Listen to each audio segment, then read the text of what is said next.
NEET परीक्षा में बड़ा फर्जीवाड़ा हुआ है। पुलिस ने 30 लोग को गिरफ्तार किया है। 9 मुन्ना भाई गिरफ्तार किए गए हैं। बायोमेट्रिक कर्मी समेत कई लोग इसमें शामिल थे। गिरफ्तार सभी लोगों से पूछताछ जारी है। एक मेडिकल छात्र भी इसमें शामिल बताया जा रहा है।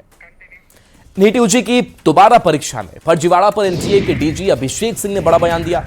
उन्होंने कहा कि बिहार के लखीसराय से कुछ मामले सामने आए।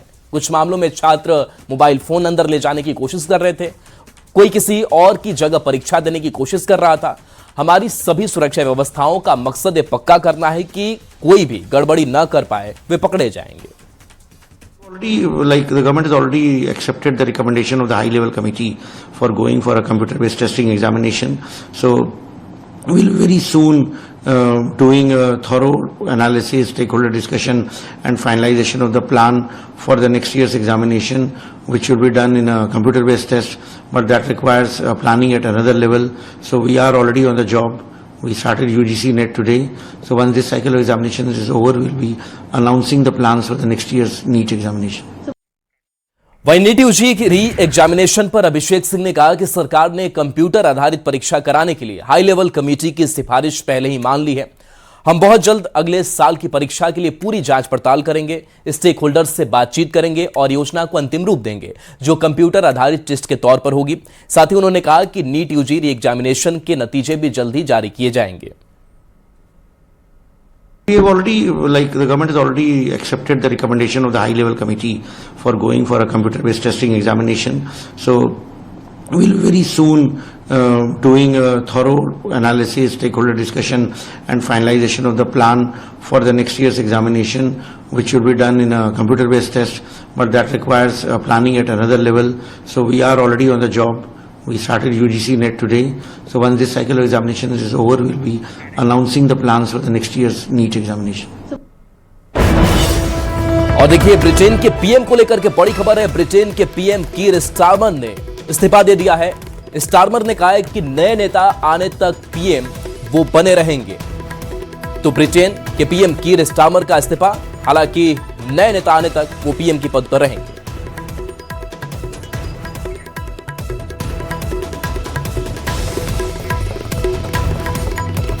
तो कीर स्टारमर को लेकर के ये बड़ी खबर, ब्रिटेन के पीएम ने इस्तीफा दिया है।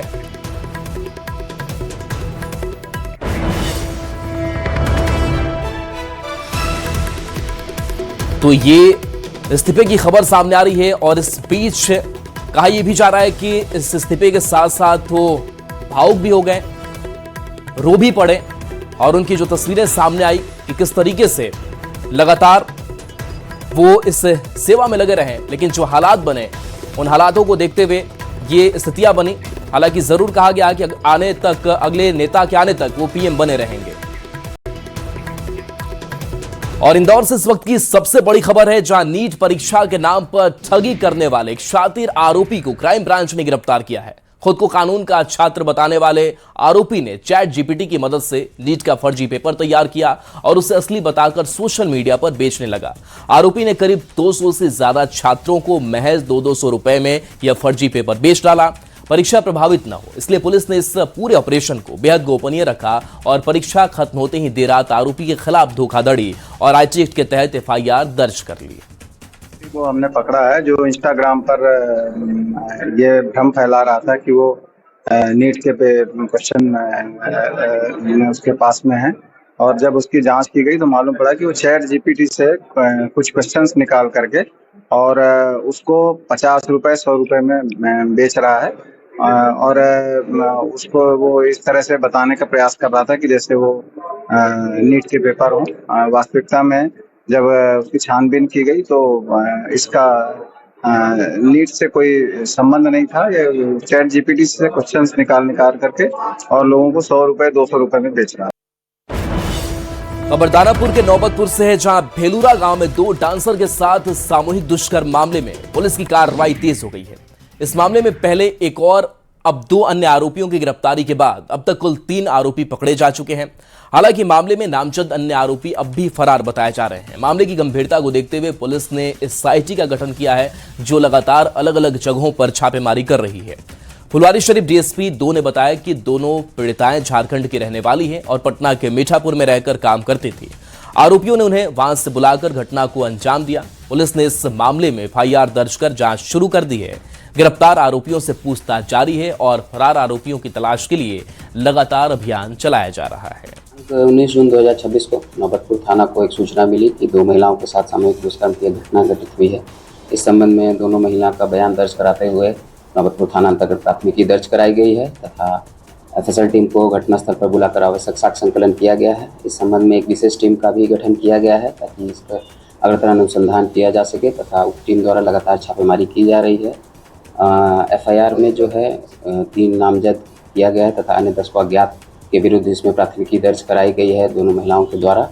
और महिलाओं का इस संबंध में चिकित्सीय जांच कराते हुए माननीय न्यायालय में भी बयान दर्ज कराया जा रहा है और इस पर लगातार SIT द्वारा छापेमारी की जा रही है। खबर मोतिहारी से है, जहां मानव तस्करी के गिरोह का खुलासा हुआ है। यह गिरोह लड़की और महिलाओं को शादी और पैसे का लालच देकर उसे राजस्थान और दूसरे राज्यों में बेचने का काम करता था। पिपराकोटी थाने की पुलिस ने कार्रवाई करते हुए गिरोह को धर दबोचा है। पुलिस ने कुल 5 आरोपी को गिरफ्तार किया है। आरोपी की गिरोह के सदस्यों ने मोतिहारी के एक महिला को पानी में नशे की दवा पिलाकर उसे बेहोश किया और 10,000 रुपए का लालच देकर उसकी शादी करने के लिए उसे राजस्थान ले जा रहा था। तब तक पुलिस को इसकी सूचना मिल चुकी थी। सूचना के आधार पर पुलिस एक होटल पहुंची और सभी तस्करों को गिरफ्तार कर लिया। बोले से मेरा हस्बैंड गुजर गया, बोले से तुम शादी कर लो। हम बोले से नहीं, मम्मी पापा को राजी से हम शादी करेंगे, तो मैं ऐसी शादी नहीं कर सकती। तो बोला से नहीं, चलो हम कुछ पैसा देते तुम शादी कर लो। हम बोले नहीं, पैसा का लालच हम नहीं पड़ेंगे। तो पानी बोतल दिया मेरे को पीने के लिए, पानी बोतल दिए मेरे को। पानी पीने के बाद भी मेरे को ले गए। मैं एक रूम लिए, वो लोग बुक किए एक रूम में लेकर गए, बैठाया, मेरे को फोटो वोटो खींचा। अब बोला लड़का पसंद है। बोले नहीं साहब, नहीं शादी नहीं कर सकते। बोला अच्छा खासा लड़का है, तुम शादी कर लो। हम बोले नहीं, जिंदगी नहीं है मेरा। मुख्यमंत्री सम्राट चौधरी ने रबी 2025-26 सीजन में आंधी, तूफान, असमय बारिश और ओले से प्रभावित किसानों को बड़ी राहत दी है। कृषि इनपुट अनुदान योजना के तहत 3.96 लाख से अधिक किसानों के बीच 200 करोड़ रुपए से ज्यादा की सहायता राशि DBT के माध्यम से उनके खाते में भेजी गई। यह अनुदान मार्च 2026 के दौरान फसल नुकसान झेलने वाले किसानों को दिया गया है। खबर पटना से है, जहां बिहार विधानसभा में जनप्रतिनिधियों और सदन के अधिकारों की सुरक्षा के लिए नई व्यवस्था शुरू की गई है। विधानसभा अध्यक्ष प्रेम कुमार ने विशेष अधिकार न्यायालय कक्ष का उद्घाटन किया। इस मंच पर विधायक, अधिकारी और कर्मचारियों के विशेषाधिकारों के हनन से जुड़ी शिकायतों की सुनवाई की जाएगी। इस पहल का उद्देश्य सदन की गरिमा बनाए रखना और अधिकारों से जुड़े मामलों का उचित समाधान करना है।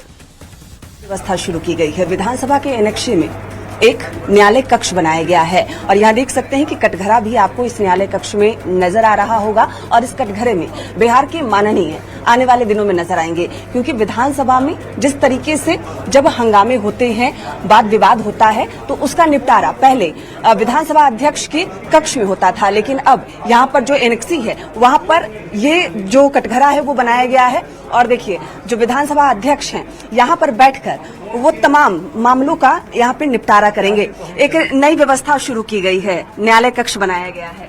भारतीय संविधान के अनुच्छेद 194 के अंतर्गत प्रदत्त शक्तियों के आलोक में माननीय सदस्यों के साथ कहीं पर विशेषाधिकार का हनन होता है, उन परिस्थितियों में माननीय विधायक चलते सत्र नहीं भी चल रहा है तो यदि आसन का आधार कराते हैं जाकर के, तो उसकी हम जांच कराते हैं, पत्राचार करते हैं।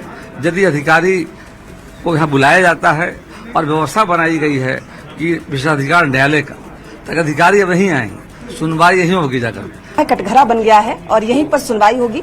2 कटघरे बनाए गए हैं, यानी जिन दोनों के बीच विवाद चल रहा होगा, दोनों की सुनवाई यहाँ निष्पक्ष तरीके से अब विधानसभा के एनेक्सी में जो कक्ष बनाया गया है यहाँ की जाएगी।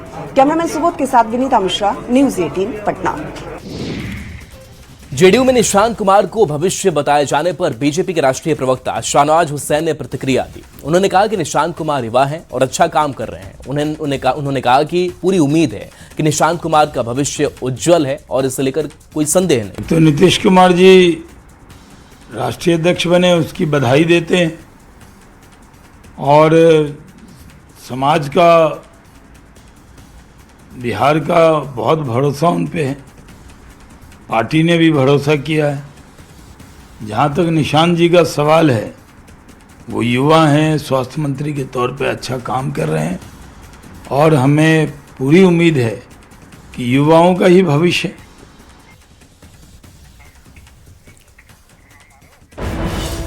और देखिए कैमूर से बड़ी खबर, जहां सोख्ता निर्माण राशि में गड़बड़ी हुई है। भभुआ प्रखंड में बीडीओ पर लोहिया स्वच्छ बिहार अभियान के तहत सोख्ता निर्माण राशि में अनियमितता का आरोप लगा है। पूर्व प्रमुख प्रतिनिधि कमलेश सिंह ने डीएम को आवेदन देकर उच्च स्तरीय जांच की मांग की है। आरोप है कि 439 सोख्ता निर्माण के लिए आवंटित राशि में से करीब 84 लाख रुपए बिना काम कराए निकाल लिए गए। शिकायत में नियमों के उल्लंघन और मानकों के विपरीत निर्माण कराने का भी आरोप लगाया गया है। सुपौल से बड़ी खबर, जहां श्राद्ध भोज के बाद 150 लोग बीमार पड़ गए हैं। दाल में मरी हुई छिपकली मिलने की चर्चा है। भोज में करीब 500 लोग शामिल हुए थे। बच्चों समेत कई लोगों की तबीयत बिगड़ गई। पेट दर्द, उल्टी और बेचैनी की शिकायत हुई। बीमार लोगों को अस्पताल में भर्ती कराया गया है। त्रिवेणीगंज अस्पताल में इनका इलाज चल रहा है। सूचना के बाद प्रशासन और पुलिस सक्रिय है। बीडीओ ने अस्पताल पहुंचकर जायजा लिया। सभी मरीजों की हालत फिलहाल स्थिर है। दाल में मरी छिपकली मिली थी। किशनगंज के खगड़ा स्टेडियम में पासिंग आउट परेड का भव्य आयोजन किया गया। कार्यक्रम में पूर्णिया प्रक्षेत्र के आईजी विवेकानंद और एसपी संतोष कुमार समेत कई अधिकारी मौजूद रहे। इस दौरान 206 नौप्रशिक्षु जवानों ने परेड कर सलामी दी। पासिंग आउट के बाद सभी रंगरूटों को पूर्ण पुलिस का दर्जा मिल गया। अधिकारियों ने इसे गौरव का क्षण बताते हुए कहा कि जल्द ही इन जवानों की विभिन्न जिलों में तैनाती की जाएगी। जवानों का प्रशिक्षण कार्यक्रम पूरा हुआ और दीक्षांत समारोह के उपरांत आज वो बिहार पुलिस के अंग बन गए हैं और आज के बाद से विधि व्यवस्था, अपराध नियंत्रण और अन्य सभी स्थितियों में अब ये ड्यूटी के लिए उपलब्ध रहेंगे। इससे हमारी शक्ति बढ़ेगी और इनके उज्जवल भविष्य की कामना है।